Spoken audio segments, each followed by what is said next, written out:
देखिए, आज हम जानेंगे कि आखिर अग्रिम ज़मानत क्या होती है, जहाँ पर आपको पहले ही एडवांस में बेल दे दी जाती है, यानी कि गिरफ्तार से पहले ही आपको बेल दी जाती है। आपने फ़िल्मी अंदाज़ देखा होगा, जहाँ पर पुलिस अगर किसी आरोपी को गिरफ्तार करने पहुँचती है, तो वहाँ पर एक कागज़ थमा दिया जाता है और पुलिस को लौटाया जाता है। जहाँ पर व्यक्ति को किसी क्राइम के आरोप में गिरफ्तार की आशंका जब होती है पहले से, तो वो सीआरपीसी के सेक्शन 438 के तहत अग्रिम जमानत के लिए कोर्ट में आवेदन करता है और बेल मिलने के बाद उसकी गिरफ्तारी से उसे बचाया जा सकता है। अगर बात की जाए रेगुलर बेल की, तो किसी भी क्राइम में आरोपी को गिरफ्तार जब किया जाता है तो वो एक साधारण बेल के लिए आवेदन करता है, जो सीआरपीसी के सेक्शन 437 और 439 के तहत उसको रेगुलर बेल दी जाती है। अब बात की जाए अंतरिम जमानत की, यानी कि रेगुलर जो आपने बेल ली है या अग्रिम जमानत जो है, उस बेल पर सुनवाई होने के जब कुछ ही दिन शेष रह जाते हैं, तो वहाँ पर आपको इंटरिम बेल दी जाती है, यानी कि अंतरिम जमानत के लिए आप आवेदन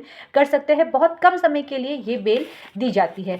अब हम बात करेंगे कि थाने से मिलने वाली बेल कौन सी होती है। देखिए, जमानती धाराओं में दर्ज मामले जैसे मारपीट, धमकी देना, गाली गलौज करना, दुर्व्यवहार करना जैसे मामूली अपराध जब कारित होते हैं, तो वहाँ पर गिरफ्तारी अगर हो रही है, तो वहाँ पर थाने से जमानत ली जा सकती है। जहाँ पर अगर बात की जाए ऐसे मामलों की, तो वहाँ पर बेल बॉन्ड भरने पर किसी व्यक्ति को गारंटर के रूप में आप प्रस्तुत करेंगे और वहाँ पर थाने से ही आपको जमानत दे दी जाती है। किसी भी आरोपी को बेल जब मिलती है, तो उसका एक आधार होना चाहिए, यानी कि अपराध साबित होने तक उसे निर्दोष मानकर चलना। यानी जब कानून की नज़र में वो दोषी सिद्ध नहीं होता है, जब तक दोष सिद्ध नहीं होते हैं, तब तक उसे दोषी हम नहीं कह सकते हैं, उसे हम निर्दोष मानेंगे। इस आधार पर उस व्यक्ति को उस आरोपी शब्द का इस्तेमाल होता है, ना कि अपराधी शब्द का इस्तेमाल होता है। आरोपी शब्द मीन्स उसको ये कहना कि हाँ, ये क्राइम कर सकता है, बट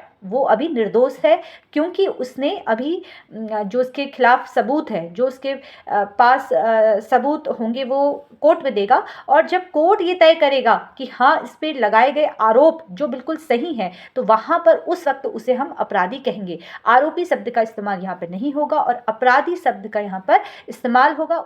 आपका कहना है कि पत्नी ने आपके ऊपर झूठी एफआईआर दर्ज करवाई है, घर के अन्य सदस्यों का नाम भी इसमें शामिल है, घरेलू हिंसा का आरोप लगाया है, दहेज लेने का आरोप लगाया है, जबकि आपने उनसे 1 रुपया भी नहीं लिया और कोई आपकी ओर से कोई अपराध कारित नहीं किया गया है।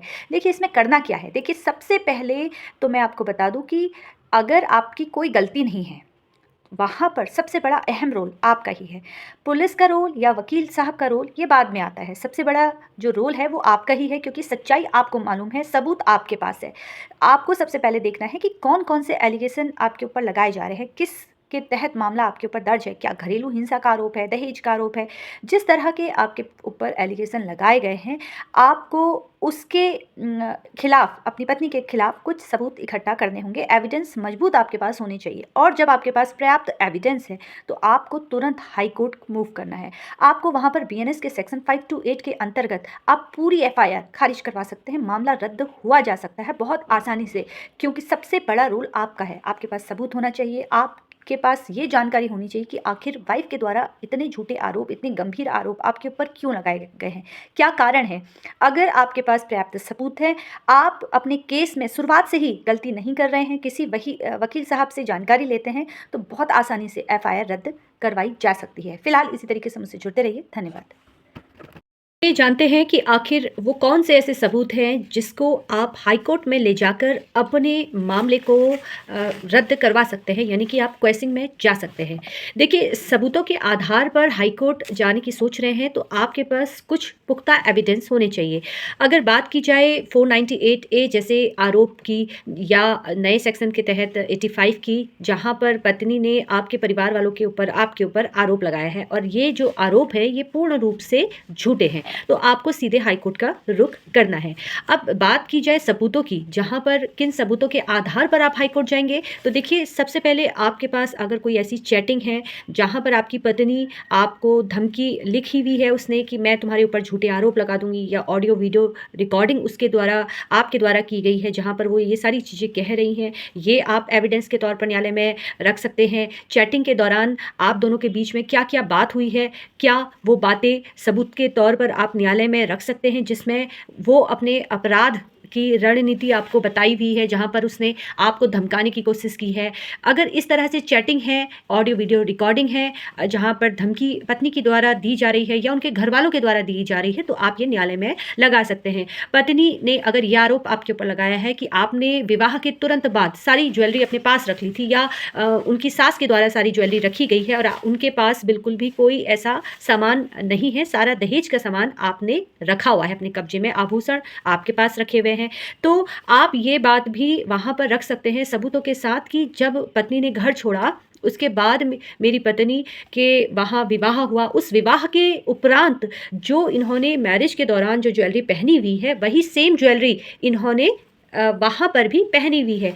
अगर महिला ने इस तरह से, आप उनकी फ़ोटो ले सकते हैं, या कोई ऐसी वीडियो है जहाँ पर साफ तौर पर दिखाया गया है कि जो आरोप ज्वेलरी रखने का आपके ऊपर लगाया हुआ है, वही ज्वेलरी पहनकर वो पार्टी में या किसी विवाह में पहने हुए हैं, तो आप ये सारी चीज़ें भी न्यायालय में रख सकते हैं। बात की जाए विटनेस की, तो विटनेस वहाँ पर अभी नहीं लगेंगे, सिर्फ आप अपनी chat, audio video recording, jewellery की जैसे कि मैंने बात की, ये सारे फोटोग्राफ लेकर आप क्वेश्चन के लिए हाई कोर्ट का रुख कर सकते हैं। सबूतों के आधार पर अगर हाई कोर्ट को ये लगेगा कि आप पे जो आरोप लगाया गया है वो पूर्ण रूप से झूठा है आपके सबूतों को देखकर, तो वहाँ पर मामला आसानी से खारिज किया जा सकता है। फिलहाल कानूनी जानकारी प्राप्त करने के लिए इसी तरीके से आप लोग मुझसे जुड़ते रहिए। धन्यवाद।